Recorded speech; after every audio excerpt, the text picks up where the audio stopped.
विकास Ranjan sir का नाम आपने टॉपर्स की जुबान से कई बार सुना होगा। Vikas Ranjan sir, Vikas Ranjan sir, Vikas Ranjan point of Vikas Ranjan sir की विकास रंजन सर की Vikas sir From Vikas Ranjan, I Vikas Ranjan sir for giving me direction. उनकी सोशियोलॉजी गाइडेंस ने अनेक यूपीएससी एस्पिरेंट्स के सपनों को हकीकत में बदला है। अभी तक चाहे बात हो ऑफलाइन क्लासेस या रिकॉर्डेड सेशन की, उन्होंने हर फॉर्मेट में एक्सीलेंस डिलीवर किया है और इसी वजह से कई टॉपर्स उनके स्टूडेंट्स रहे हैं। लेकिन अब वक्त है एक नए चैप्टर का। स्टूडेंट्स की लगातार डिमांड को ध्यान में रखते हुए ट्रायम्फ आईएएस पहली बार लेकर आ रहा है एक exclusive live batch, socio life online tablet course. ये बैच होगा पूरी तरह से लाइव। यहाँ मिलेगा आपको डेली रियल टाइम इंटरेक्शन और विकास सर से डायरेक्ट मेंटरशिप। चाहे आप फ्रेशर हो या एक्सपीरियंस्ड एस्पिरेंट, ये बैच आपकी प्रिपरेशन में एक नई जान डाल सकता है और एक सच्चा गेम चेंजर हो सकता है। ज्यादा जानकारी के लिए तुरंत विजिट करें ट्रायम्फ आईएएस वेबसाइट और नीचे दिए गए नंबर पर कॉल करें। Don't wait now, let's go live with socio life online tablet course.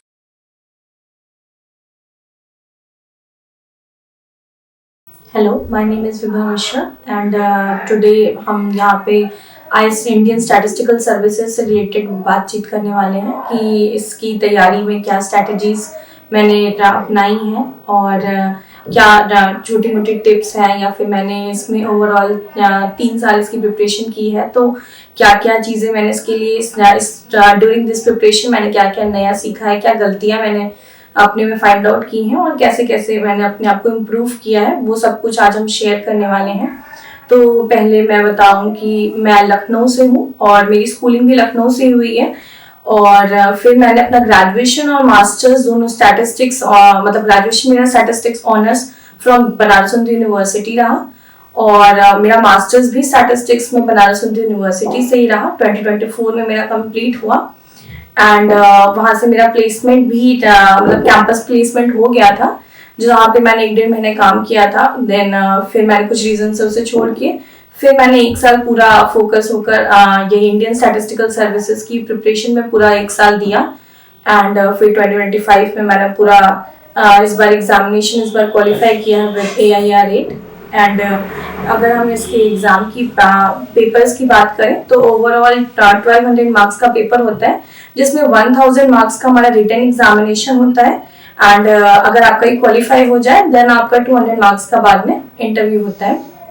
1000 marks का जब अगर रिटन की बात करें देन उसमें 100 मार्क फर्स्ट डे हमारा इंग्लिश एंड 100 मार्क्स का एंड देन GS 100 मार्क्स का पेपर होता है एंड देन नेक्स्ट डे हमारा ऑब्जेक्टिव पेपर्स होते हैं 2, जिसमें स्टैटिस्टिक्स पेपर 1 एंड पेपर 2 होता है एंड थर्ड डे हमारा पेपर 3 एंड पेपर 4 होता है, जो हमारा डिस्क्रिप्टिव पेपर होता है एंड इस तरह हमारा पेपर पूरा 3 दिन का पूरा एक शेड्यूल रहता है, जिसमें हमारा ये पूरा पेपर होता है। जून में इसका एग्जामिनेशन कंडक्ट कराते हैं बाय यूपीएससी एंड अगर आपका ये रिटन क्वालिफाई हो जाए 1000 मार्क्स में जो भी कट ऑफ के अकॉर्डिंग देन आप इंटरव्यू कॉल आता है एंड उसके बाद हमारा इंटरव्यू शेड्यूल होता है और वो 200 मार्क्स में हमारा होता है। देन फाइनल रिजल्ट आता है एंड अगर मैं बात करूं कि मैंने ये पेपर इसमें मार्क्स अब हमारे मार्क्स की रिलीज हो चुके हैं, तो जो मैंने देखा कि क्योंकि मेरे मार्क्स सबसे अच्छे जो स्कोर हुआ पेपर 1-2 में है, तो उसके लिए मैं सबसे पहले क्या मतलब उसमें मैंने क्या क्या काम किया है या कैसे मैंने किया है वो मैं शेयर करना चाहूंगी। सबसे पहले जब मेरा मास्टर्स में एडमिशन हो गया, मतलब एडमिशन के लिए हम लोगों ने एग्जाम वगैरह दे दिया था CUET का, उसके बाद हमारा एडमिशन होते होते नवंबर 2022 हो गया था, तो उस बीच हमें काफी गैप मिल गया था ग्रेजुएशन और मास्टर्स की, ग्रेजुएशन खत्म होने के बाद और मास्टर्स की एंट्रेंस के बीच में। तो उस समय मैंने JAM की प्रिपरेशन स्टार्ट की थी एक्चुअली,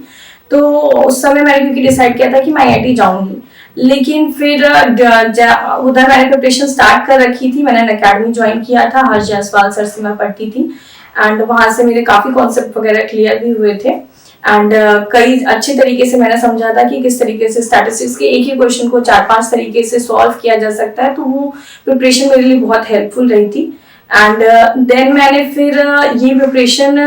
जब तक हमारा कॉलेज नहीं स्टार्ट हुआ था तब तक तो मैंने बहुत सीरियसली की थी JAM की प्रिपरेशन। उसके बाद जब मैंने एक बार कॉलेज स्टार्ट हुआ उसके बाद मुझे धीरे धीरे समझ आने लगा कि नहीं, अगर ICS करना है देन IIT नहीं, BHU is much better place. Then फिर मैंने धीरे धीरे करके JAM की प्रिपरेशन तो छोड़ दी थी और आईएसएस की तरफ ज्यादा फोकस होकर के जो टॉपिक्स उधर आ रहे थे वो जान के ज्यादा अच्छे से पढ़ लिए थे। फिर 2023 में मैं अपेयर भी हुई थी एंड मेरे 317 समथिंग स्कोर थे, जिसमें मैंने अपनी तरफ से सिलेबस खुद से कंप्लीट किया था कॉलेज के साथ ही, और बहुत ज्यादा कंप्लीट नहीं हो पाया था, खुद से कंप्लीट करी थी।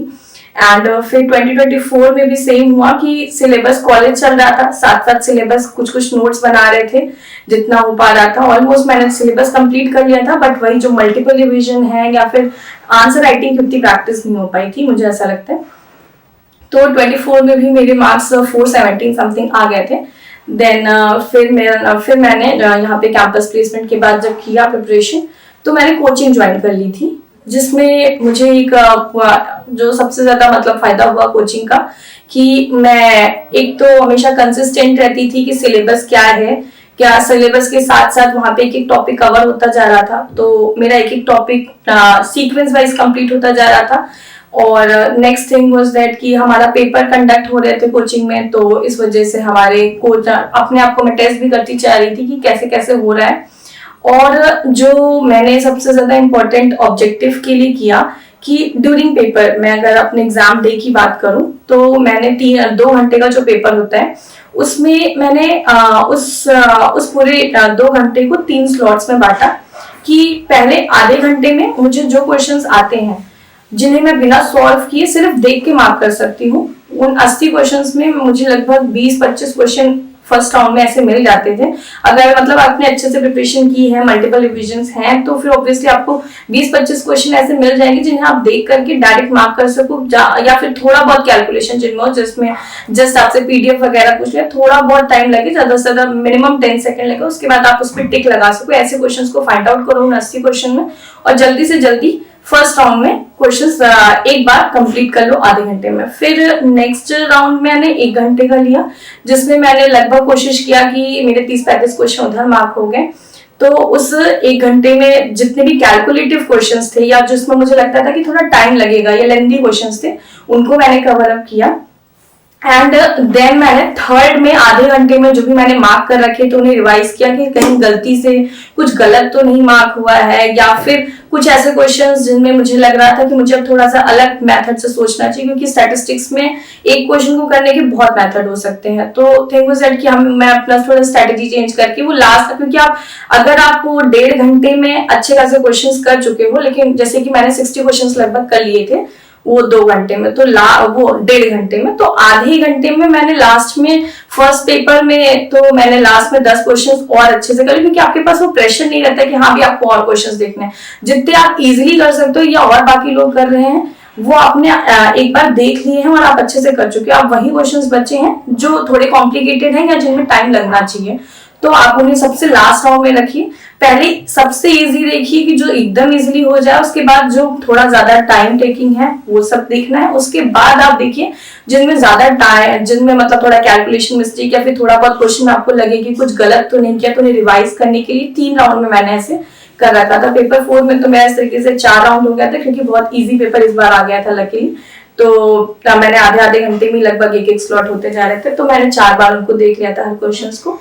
तो वहां पे तो बहुत अच्छा, अगर आप इस तरीके से करते हैं तो मुझे लगता है ये आपको पेपर 1-2 में बहुत अच्छा हेल्प कर सकता है। और फिर डिस्क्रिप्टिव की बात करूं तो मैंने उसमें ये किया था, क्योंकि मैंने इस बार कोचिंग ज्वाइन की थी,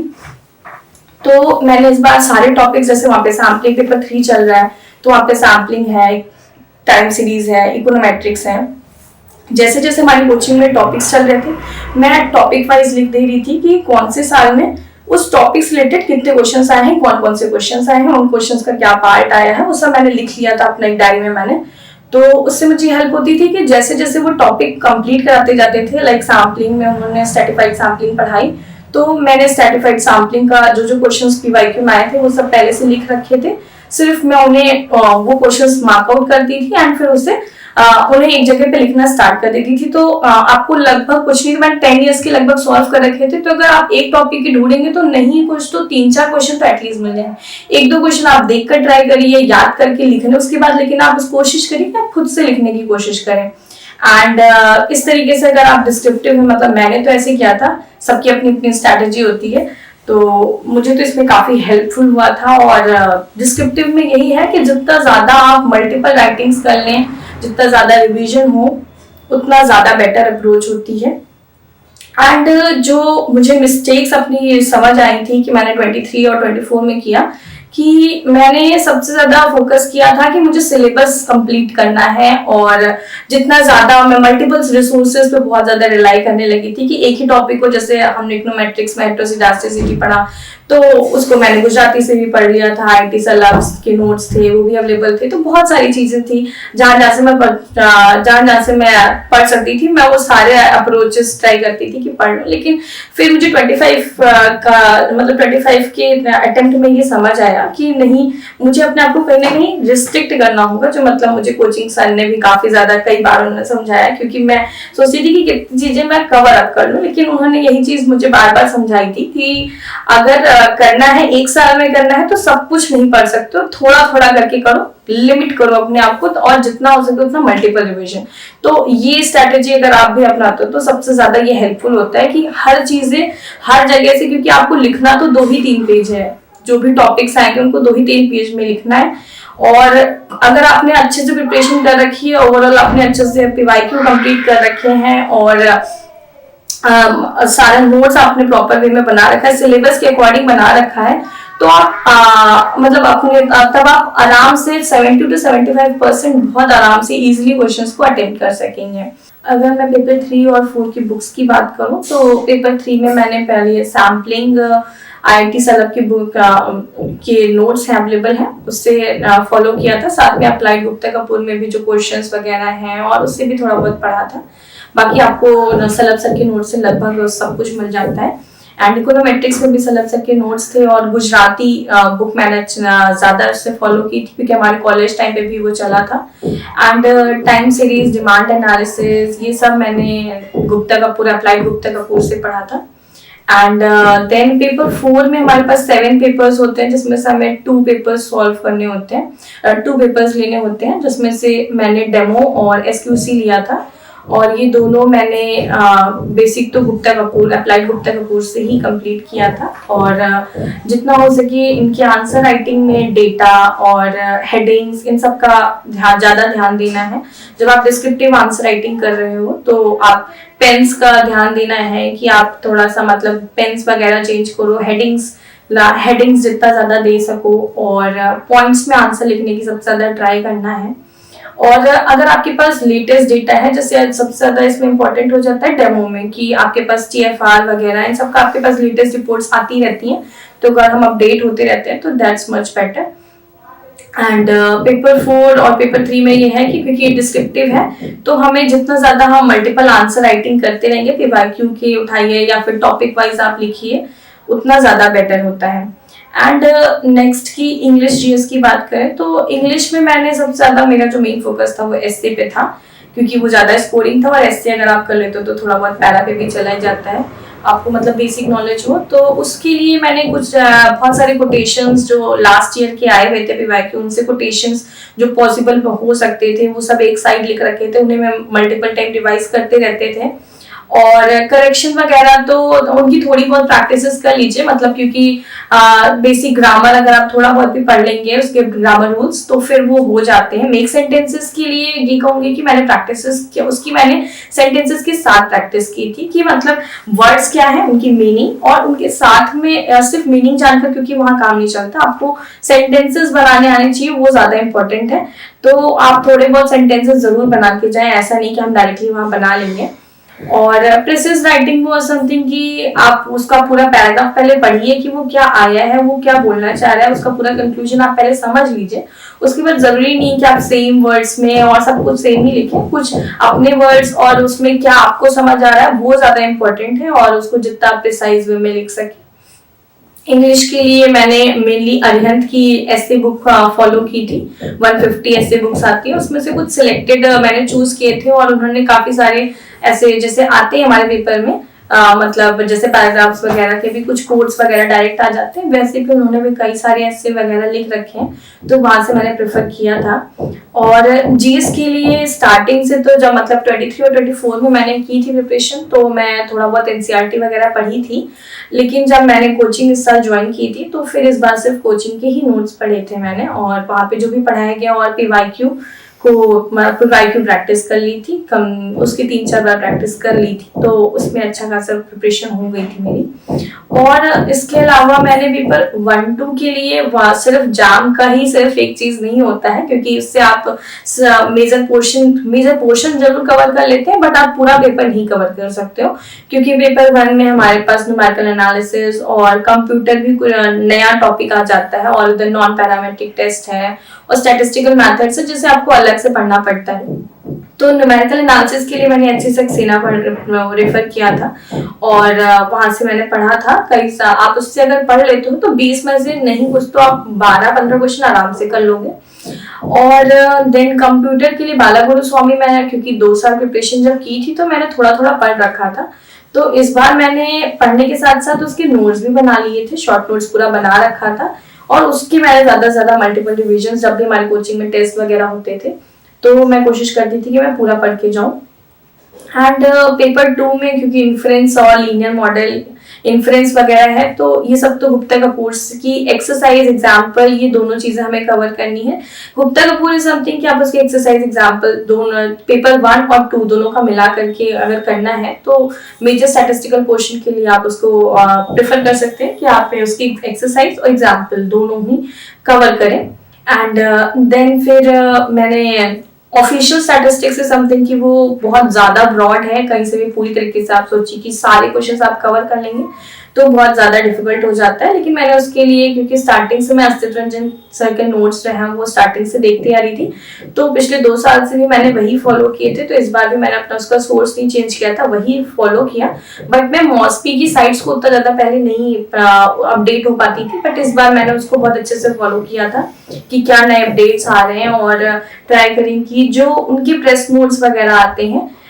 जैसे CPI वगैरह, GDP का जो भी नया पब्लिकेशन आता है, उनके साथ हमें अपडेट होते रहना है, क्योंकि ये चीज आपकी सिर्फ ऑफिशियल स्टैट्स में ही हेल्पफुल नहीं होती है, साथ में आप इंटरव्यू देने जाते हो तो वहां पे मेन फोकस ऑफिशियल स्टैट्स का रहता है, तो वहां पे भी ये बहुत ज्यादा हेल्पफुल हो जाता है। एंड इसके बाद अगर हम बात करें तो इंटरव्यू के बारे में बात करें कि जब इंटरव्यू आता है तो उसमें सबसे ज्यादा इंपॉर्टेंट हो जाता है आप अपना बेसिक स्टैट्स तो प्रिपेयर करो, क्योंकि आप स्टैटिस्टिकल बैकग्राउंड से हो तो आप वहां पे सॉरी नहीं बोल सकते हो, तो आपका बेसिक्स नॉलेज जो भी स्टैटिस्टिक्स में इंपॉर्टेंट, आप जो भी ग्रेजुएशन के टॉपिक्स हैं, मास्टर्स के टॉपिक्स हैं, इनकी कम से कम बेसिक नॉलेज आपको पूरी होनी चाहिए। दूसरा, डैफ आपने जो फिलअप किया है उसके बारे में, एक एक टॉपिक के बारे में आपको पूरी इंफॉर्मेशन होनी चाहिए कि आपने क्या मेंशन किया है, जैसे आप कहाँ से हो उसके बारे में, उसकी हिस्ट्री, ज्योग्राफी, सब कुछ आपको पता होना चाहिए, आपके नाम। और मेरा तो मेनली हॉबी पे चला गया था इंटरव्यू, तो हॉबी वगैरह पे या फिर MSc प्रोजेक्ट आपका क्या है, इन सब पे भी हमारा इंटरव्यू बहुत ज्यादा मैटर करता है। और मैंने इसके साथ में इंटरव्यू के लिए करंट अफेयर्स पे बहुत फोकस किया था, क्योंकि इसके पहले जब मैंने GS पढ़ी थी तो सिर्फ मैं मंथली मैगजीन फॉलो करती थी, बट फिर जब इंटरव्यू की बात आई थी तब मैंने डेली न्यूज़पेपर फॉलो करना स्टार्ट किया था। एंड देन इसमें हमारा इंटरव्यू हुआ, उसमें हमारा मेन क्वेश्चन जो है वो हॉबी और MSc प्रोजेक्ट, और मैंने साथ में ऑफिशियल स्टैटिस्टिक्स पे एक ट्रेनिंग भी कर रखी थी, उस पे चला गया था। तो आपने डैफ में जो मेंशन कर रखा है उससे ही रिलेटेड मेनली वो क्वेश्चंस करते हैं, क्योंकि वो आपको उस समय उतना ही जान पाएंगे जितना आपने डैफ में अपने आप को मेंशन कर रखा है। तो टू बी प्रिसाइज और वहां पे ऑनेस्ट रहना है, जितना आप उसमें सही लिखेंगे, अपने आप को जितना सही से प्रेजेंट करेंगे उतना अच्छा रहेगा। वहां पे मेन यही है कि आप कूल एंड काम रहें और अपनी बात को जितना हो सके सिंपल लैंग्वेज में बोलना है, बहुत टेक्निकल वर्ड्स नहीं यूज करने हैं कि कि वहां पे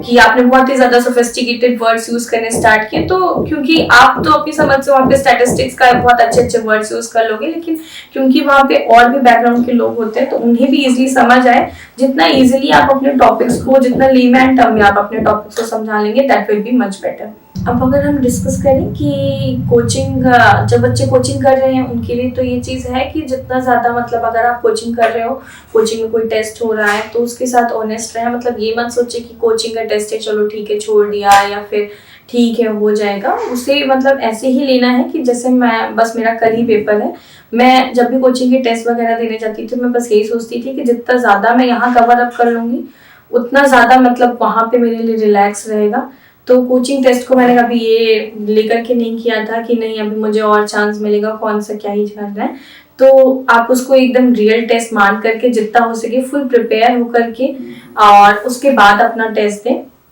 क्योंकि वो आपकी जो इधर प्रैक्टिस आप जितना ज़्यादा कर लेंगे उतना ज़्यादा आपको उधर हेल्पफुल रहता है। एंड थिंग इज दैट कि सब बच्चे नहीं कर सकते हैं, तो उनके लिए बस ये है कि आप कम से कम इतना तो आपको करना ही पड़ेगा कि प्रॉपर नोट्स आपके पास हो एटलीस्ट फॉर डिस्क्रिप्टिव पेपर, कि आप उन्हें मल्टीपल टाइम्स रिवाइज कर सकें। और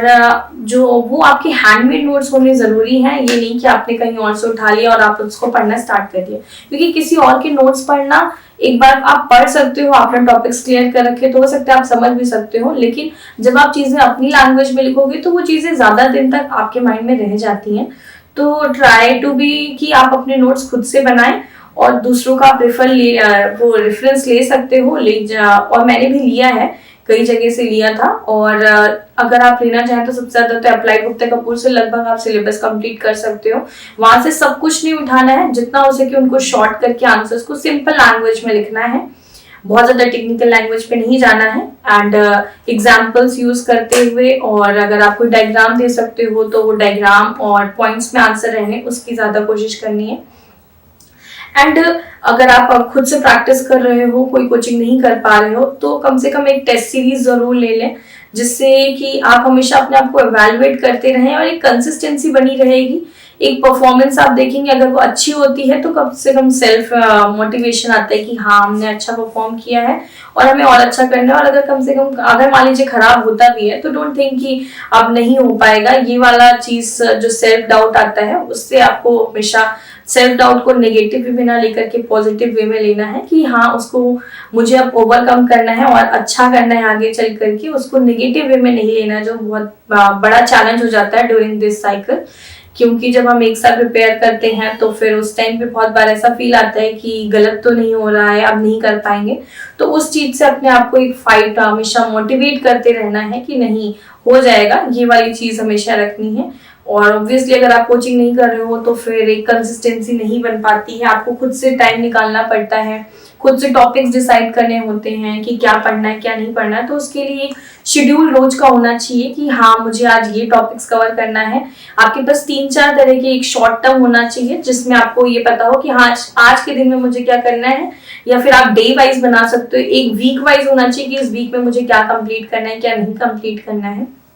और उसके साथ में आपके पास एक मंथली भी शेड्यूल होना चाहिए कि हाँ इस मंथ में मैं ये पेपर का इतना टॉपिक कंप्लीट कर लूंगा और नेक्स्ट मंथ मुझे इतना कंप्लीट करना है। तो अगर आप इस तरीके से शेड्यूलिंग करके चलेंगे तो फिर इजीली टॉपिक्स कवर हो जाएंगे, अदरवाइज थोड़ा सा डिफिकल्ट हो जाता है। जैसे मैं भी भले ही मैंने कोचिंग ज्वाइन कर रखी थी बट स्टिल मैं अपना डेली रूटीन में मेरा था कि मैं एक बार जरूर डायरी में सुबह सुबह लिख लेती थी कि मुझे आज दिन भर में क्या क्या टॉपिक्स कंप्लीट करने हैं। और जैसे जैसे मैं कंप्लीट करती जाती थी मैं अपना टिक लगाती जाती थी कि हाँ जी अब ये हो गया है, अब नेक्स्ट ये करना है। तो वो आपको एक सेल्फ मोटिवेशन बनता रहता है। और आई डोंट नो मतलब कई लोग ऐसे सोचते हैं कि जितना आप कर सको उतना ही नोट करो, बट मेरा ये था कि मुझे ज्यादा नोट करना है, क्योंकि अगर मैं ज्यादा का शेड्यूल बना लेती थी तो मैं अपने आप को ज्यादा डिसिप्लिन वे में या फिर ज्यादा इंगेज कर पाती थी कि हाँ मुझे इतने टॉपिक्स कंप्लीट करने नहीं हो पाते थे, वो बात सही है, बट ठीक है कम से कम मैं अपने आप को उसमें इंगेज रखती थी। पढ़ाई के अलावा फिर और ज्यादा डिस्ट्रैक्शन नहीं होते थे। अगर टॉपिक कंप्लीट हो जाते हैं दिन भर के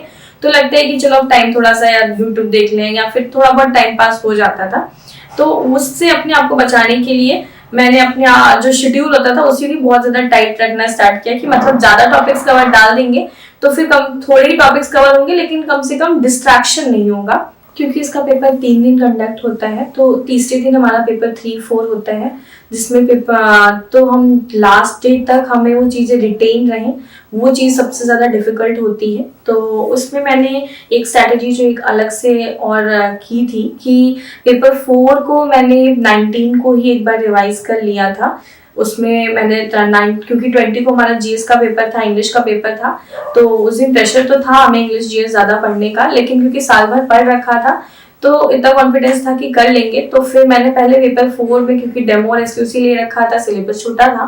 तो मैंने पहले उस दिन 19 को मॉर्निंग में पहले सिर्फ पेपर 4 को रिवाइज कर लिया था एक बार पूरा। उसके बाद मैंने इंग्लिश और जीएस पिकअप किया था।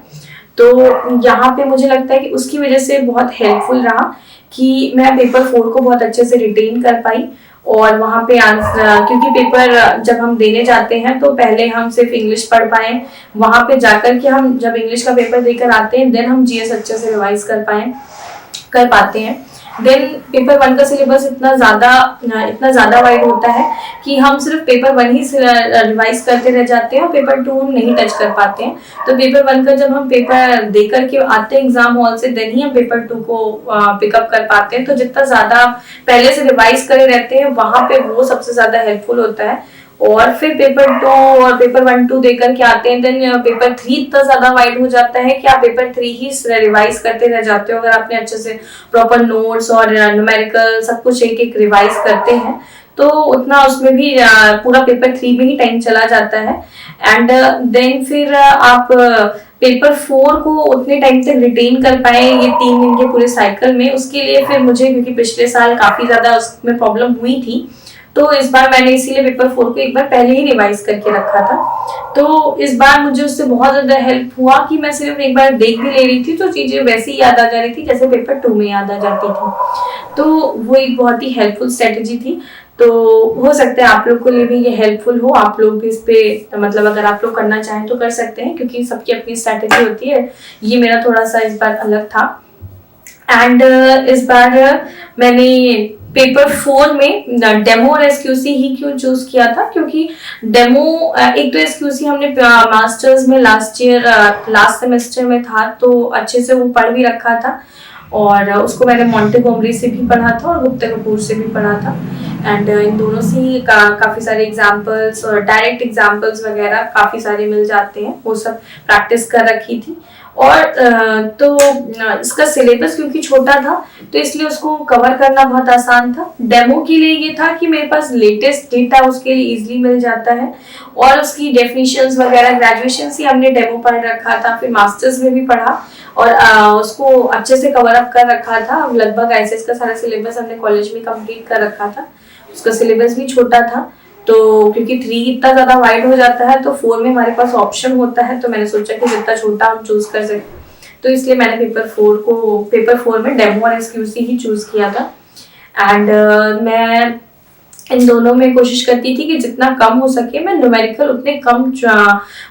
टच करूं, जितना ज्यादा, क्योंकि मैंने आंसर्स याद कर रखे हैं उनमें मेरे मार्क्स कम कटेंगे। मुझे ऐसा लगता था कि क्योंकि न्यूमेरिकल में आप पूरा प्रोसीजर करते आ रहे हो, पूरा फॉर्मूला सब कुछ लगा रहे हैं और एक कोई भी मतलब भले ही कैलकुलेटर वहाँ पे अलाउड होता है बट स्टिल हमें वहाँ पे एक कैलकुलेशन नहीं करनी होती। अगर कोई भी क्वेश्चन आ रहा है तो अपने साथ में नहीं कुछ तो उसमें 15-20 कैलकुलेशंस होती ही हैं, तो आपको एक बार पेपर में लिखना है, फिर उससे कैलकुलेटर में, फिर कैलकुलेटर से जो आंसर है फिर उस पर लिखना है। तो उसमें कई बार मैंने अपने कोचिंग्स के टेस्ट पे भी नोटिस किया कि जब भी मैं न्यूमेरिकल कर रही हूँ तो उसमें मिस्टेक्स हो जा रही हैं। तो मैंने को और फिर हमें ये भी पता चला कि वहाँ पे अगर आपका फाइनल आंसर नहीं मैच करे तो आपको मार्क्स नहीं मिलते हैं। तो अगर इतना ज्यादा रिस्की होता था न्यूमेरिकल तो मैंने सोचा कि अब न्यूमेरिकल्स कम से कम और जितना ज्यादा हो सके उतना ज्यादा डिस्क्रिप्टिव लिखना है। तो इसलिए भी मैंने आंसर राइटिंग पे ज्यादा फोकस किया, जितना ज्यादा मल्टीपल टाइम्स मैंने आंसर्स लिखने स्टार्ट किए और जितना ज्यादा थ्योरेटिकल पोर्शन था उस पर मैंने ज्यादा फोकस किया। और लकीली ये भी हुआ कि हर बार जैसे न्यूमेरिकल्स बढ़ते जा रहे थे पेपर 3 के हर साल के कंपैरिजन में, इस साल लकीली थ्योरी पोर्शन ज्यादा आया भी, तो मैंने जितना हो सका सब थ्योरी ही उसमें अटेम्प्ट किए। पेपर 4 में भी लगभग थ्योरी ही मैंने अटेम्प्ट की थी। पेपर 4 में भी मतलब न्यूमेरिकल्स जितना हो सके मैंने कम ही किए, लेकिन फिर भी किए थे क्योंकि 2-3 तो आपको करने ही पड़ जाएंगे, इस तरीके से वो पेपर सेट ही होता है। तो यहाँ पे मैंने जो स्ट्रेटेजी की थी पेपर 3-4 में एक और कि मुझे थ्योरी पोर्शन पे मैंने ज़्यादा ध्यान दिया था, क्योंकि पेपर 4 में अगर आपके पेपर 3-4 में ये है कि अगर आपने न्यूमेरिकल गलत किया तो आपको डायरेक्ट 0 मिलेगा, बट अगर आपने डिस्क्रिप्टिव में थोड़ा बहुत भी लिखा है, आपको डेफिनेशंस एटलीस्ट पता है, आपको पता है कि क्वेश्चन क्या पूछ रहा है, तो आप कुछ भी लिखोगे तो थोड़ा, अगर आपने सही लिखा है तो ऑब्वियसली कुछ मार्क्स तो आपको मिलेंगे ही। तो मैंने इसलिए सोचा कि बिल्कुल से something is better than nothing, तो मैंने सोचा कि ठीक है यही करते हैं कि जितना हो सके उतना डिस्क्रिप्टिव करूंगी मैं। इसके अलावा आप लोगों से अगर मैं ये टिप्स डिस्कस करूं कि मतलब ड्यूरिंग दिस प्रिपरेशन आपको 1 साल पूरी प्रिपरेशन करनी होती है, तो इस पूरे साइकिल में आपको अपनी पढ़ाई को लेकर के बहुत ऑनेस्ट होना होगा। एंड अगर आप पढ़ रहे हो तो ये दिखावे वाला नहीं करना है कि हाँ थोड़ी देर दिखा दिया कि हाँ पढ़ रहे हैं, पढ़ना है रेगुलर 7-8 घंटे, तो मतलब ये लगने ही होते हैं। अगर आप उसमें रेगुलर वे में पढ़ाई कर रहे हो इतने भी कम लग जाते हैं। बट मतलब ये था कि मेरा डेली शेड्यूल तो नहीं हो पाता था कि नहीं मुझे 10 घंटे हो जा रहे हैं। जब कोचिंग में टेस्ट वगैरह होते थे तो टाइम बढ़ जाता था, बाकी उसके अलावा जब खुद से करते थे तो हाँ, क्योंकि कोचिंग ज्वाइन कर रखा, वो लाइब्रेरी ज्वाइन कर रखी थी, तो 7-8 घंटे आराम से चले जाते थे। और जितना हो सकता था उसमें मैंने स्लॉट्स वाइज डिवाइड करती थी कि इतना टाइम, मतलब क्योंकि जैसे ऑफिशियल स्टैट्स है, कंप्यूटर है, इन सबको अलग से ही थोड़ा थोड़ा अपने आप से पढ़ना होता है, तो इनको मैं कुछ टाइम देती रहती थी। इंग्लिश जीएस इनका रोज 1 घंटा किसी एक का स्लॉट बना लेते थे कि नहीं तो किसी दिन कंप्यूटर पढ़ लिया, किसी दिन ऑफिशियल, किसी दिन इंग्लिश जीएस। इनको रेगुलर नहीं पढ़ते थे, बट मतलब रोज नहीं पढ़ते थे, बट रेगुलर में हफ्ते में 1-1 दिन का जरूर रखते थे।